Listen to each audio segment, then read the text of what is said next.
This might be the last update before the big one. Today we have update 23.50. We do not only get some new galleries and some cool upgrades to devices, but we also get a look at what Creative 2.0 potentially on the 1.0 version could look like. So with that being said, let's jump right into it. Alright, so jumping directly into the newest addition to the galleries, we now have the upgraded version of Shifty Shaft. So the newer version, the new updated ones, which do look a lot nicer than the old ones. Here's a quick comparison between the old and the new one. So this one is obviously the old one, and this one is the upgraded and newer version. So they obviously look a lot cleaner, a lot nicer textures, and overall just a little bit nicer in general. They do look more up to date with the current Fortnite creative, which is really cool if you're looking for that style.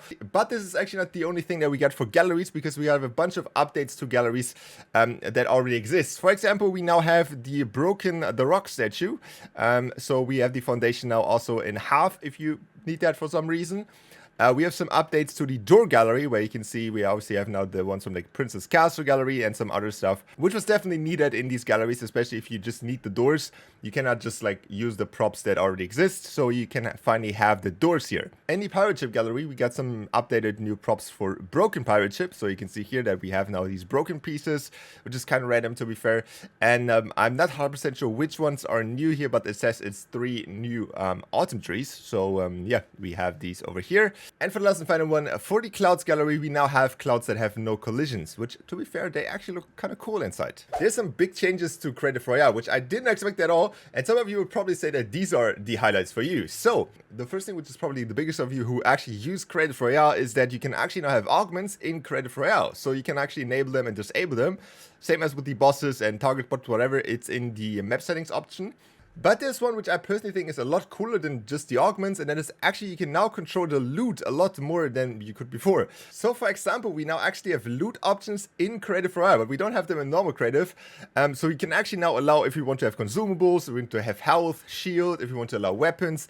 So this is actually the kind of thing that people are asking for a long time in normal Creative. You now actually have them in Creative Royale, and you even have the options to basically send signals when you open different types of chests. But I personally think this is an insane update to Creative Royale, and definitely will make, if people will figure out that this actually exists now, make this game mode a lot more viable, and actually people create some stuff in Creative Royale. It also says that the Acolyte device is now available, which was actually available before, and maybe it got removed for some reason. I'm not sure 100%, but technically, same thing as the last time, you can now technically earn XP if you get enough players to actually activate the XP. So yeah, I'm still not 100% sure on that thing, but the other changes to Creative Royale are absolutely insane. And for my personal highlight of the update, we have the 2 devices which gotta change. The first one is the porta-potty, and this one comes along with obviously the hiding props in the other gallery, but all of them can do the same thing. It is not only exclusive to the porta-potty, but as you can see now, if we go into the settings of the porta-potty and then we go to the advanced options here,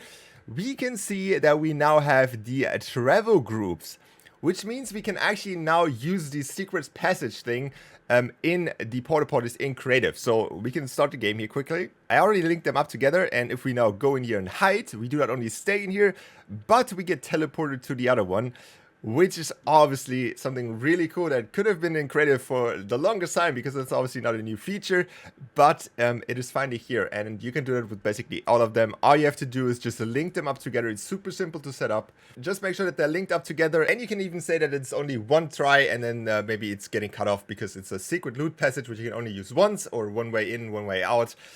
So that is a very cool feature that they added here, and something that was not in Creative like whatsoever. And the same option, as already said, can obviously also be found in the Hayball and in the Dumpster as well. So you can use all of them to have your secret passages. And for the last and final one, my personal favorite, and something that I would consider being the first look at what Creative 1.0 will look like in the Creative 2.0 days, is the pop-up dialog device. This device has become so advanced, and it even got another update. So obviously with the last updates, we got all the new alignments, and we got more buttons. But now if you see, we click on the description tab. I'm not 100% sure if you need to have on the converted island. Probably you have to. But if you click on the description tab, you can see edit text here, and then you get this new thing where you even have the format styles, you have all the like different text changes. Hopefully we get more in the future, but obviously it's the right step in the right direction. This is really something I didn't expect whatsoever to come to normal Creative or Creative 1.0. I was expecting something like this in maybe 2.0 and even then in the furthest updates, but we actually got it now. So for example, if we go here and type in subscribe to Richie Tunes, we can clear text, we can clear styles, but we can also go to the format styles, and then we can click on, for example, Richie Tunes and make it like this one. Then we can click on this off and then go here and do this one red. And you can see then it obviously takes the formatting styles into here, and then we can clear styles and we have it back to normal. We can change it again. And I think this is absolutely insane for 1.0, and this is obviously available on console as well, so you can have it. And this device has come such a long way, only 2 buttons back in the days, and it was still a huge thing. But finally we have a lot more freedom in Creative, even though we're still not there yet. But with that being said, thank you guys for watching, and I will see you guys back in the next